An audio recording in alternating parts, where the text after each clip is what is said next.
तुम्हाला विश्वास बसणार नाही की हे आपण आंब्यापासून बनवलेलं आहे. तर एकदा नक्की करून बघा. तर खूपच रसरशीत हा पदार्थ बनवून तयार होतो ना. तर काही स्वीट खायची इच्छा झाली असेल ना, तर ही रेसिपी नक्की ट्राय करा. तर परफेक्ट मेजरमेंट आहे. आपण सगळं मेजरमेंट एकाच वाटीने घेणार आहोत. चला तर पटकन रेसिपीला सुरुवात करूया. इथे एका चमच्याने आपण अर्धा चमचा सोप घेतली आहे. बडीशोप असते ना, ती सोप घ्यायची आहे आपल्याला आणि त्याच्यामध्येच 2 विलायची पण टाकल्या आहेत. तर एकाच वाटीने आपल्याला मेजरमेंट घ्यायचं आहे. तर एक वाटी घेतली आहे मी छोटी, तर त्या वाटीने आपल्याला 1.5 वाटी गव्हाचं पीठ घ्यायचं आहे. गव्हाच्या पिठाचे आपण मँगो मालपुवा करणार आहोत. तर खूपच मस्त होतात. नक्की ट्राय करा. तर बघू शकता गव्हाचं पीठ पहिल्यांदा मी चाळून घेतलं आहे. चाळूनच घ्यायचं आहे. त्याच्यामध्ये कोंडा वगैरे असते ना, तर चाळून वापरायचं आहे. आता त्याच वाटीने आपल्याला 1 वाटी रवा घ्यायचा आहे. रवासुद्धा पहिल्यांदा चाळून घ्यायचा आहे. रव्यामध्ये सुद्धा बऱ्याचदा जाळी किंवा किडे असू शकतात, तर चाळून घ्यायचा आहे आपल्याला रवा. तर आता हे रवासुद्धा आपण मिक्सरच्या भांड्यामध्ये टाकून घेऊया. 1.5 वाटी गव्हाचं पीठ, 1 वाटी रवा आणि अर्धा चमचा सोप आणि 2 विलायची. आता हे सगळं आपल्याला मिक्सरमधून बारीक फिरून घ्यायचं आहे. तर फ्लेवर सोपचा आणि विलायचीचा खूप मस्त फ्लेवर येत आहे. तर एकदम आपल्याला बारीक पिठासारखं दळून घ्यायचं आहे. जे आपलं गव्हाचं पीठ असते ना, तसंच आपल्याला सगळे रवा आणि पीठ छान दळून घ्यायचं आहे. तर बघू शकता खूपच बारीक असं दळून घेतलं आहे मी. त्याच वाटीने आपल्याला आंब्याचे बारीक केलेले काप घ्यायचे आहेत. 2 वाटी आंब्याचे काप घेतले आहेत.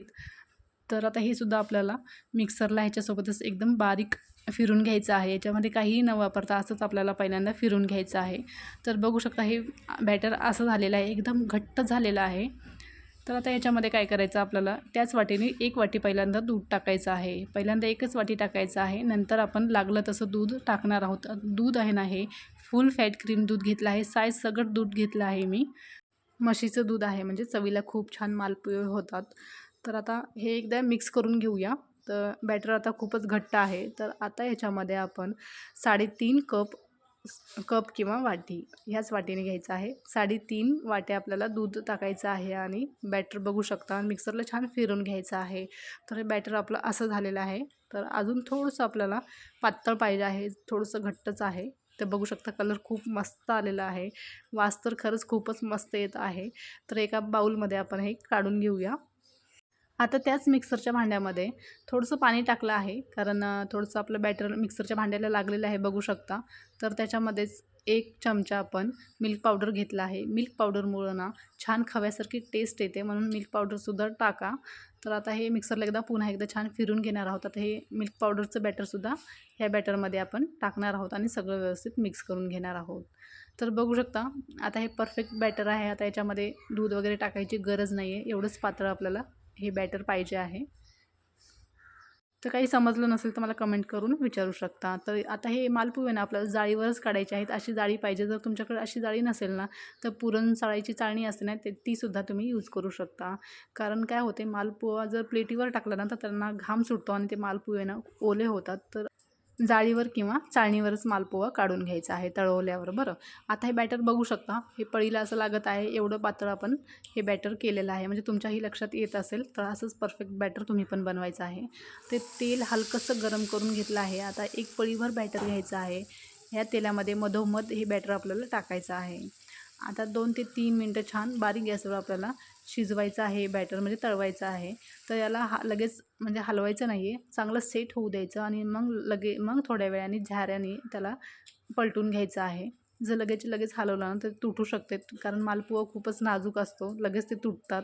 तर छान कुरकुरीत होईपर्यंत आपल्याला एक साईड पहिले तळून घ्यायची आहे. आता दुसरी साईडसुद्धा पलटून घेणार आहोत आणि दुसरी साईडसुद्धा छान कुरकुरीत होईपर्यंत तळून घेणार आहोत. मस्त कुरकुरीत होतात, खूप मस्त लागतात, ट्राय करा. तर आता हे दोन्ही साईड आपण छान भाजून घेतले आहेत किंवा तळून घेतले आहेत. तर आता आपण हे जाळीवर काढून घेणार आहोत. तेल पूर्ण नितळून घ्यायचं आणि मगच जाळीवर आपण मालपुवा काढून घेणार आहोत, नाहीतर ऑइली होतात मालपुवे. तर आता एक पातेलं घेतलं आहे, त्याच्यामध्ये 1 वाटी साखर टाकायची आहे आणि 1 वाटी पाणी टाकायचं आहे. तर आपण जसं गुलाबजामुनला पाक करतो ना, तसंच पाक आपल्याला करायचा आहे, बनवून घ्यायचा आहे. तर आपला पाक तयार आहे, तर बघू शकता. तर पाक थोडंसं हलकासा थंड करायचा आहे, म्हणजे कोमट करायचा आहे, जास्त असं थंड करायचा नाही आहे. तर मालपुवा थंड झाल्यावर त्या कोमट पाकामध्ये आपल्याला हे मालपुवे छान टाकून घ्यायचे आहेत. तर बघू शकता कलर किती मस्त आलेला आहे मालपुवाला आणि मस्त जाळी आलेली आहे. तर खरंच खूप मस्त झाले होते. तर नक्की करून बघा. आंब्याचं सीझन आहे तोपर्यंत करून खाऊन घ्या. नंतर काय मग डायरेक्ट पुढच्या वर्षीच भेटतील खायला. तर खरंच माझ्या घरच्यांना खूप जास्त आवडले होते. सगळ्यांना खूप जास्त आवडले होते. खरंच नक्की करून बघा. आणि एक मालपुवा लगेच पाकात टाकायचा आणि लगेच काढून घ्यायचा. दोन्ही साईडनी पाकात छान बुडवायचा आणि एका प्लेटमध्ये काढून घ्यायचा आहे. आणि थोडेसे ड्रायफ्रुट्स टाकूया तर तयार आहेत.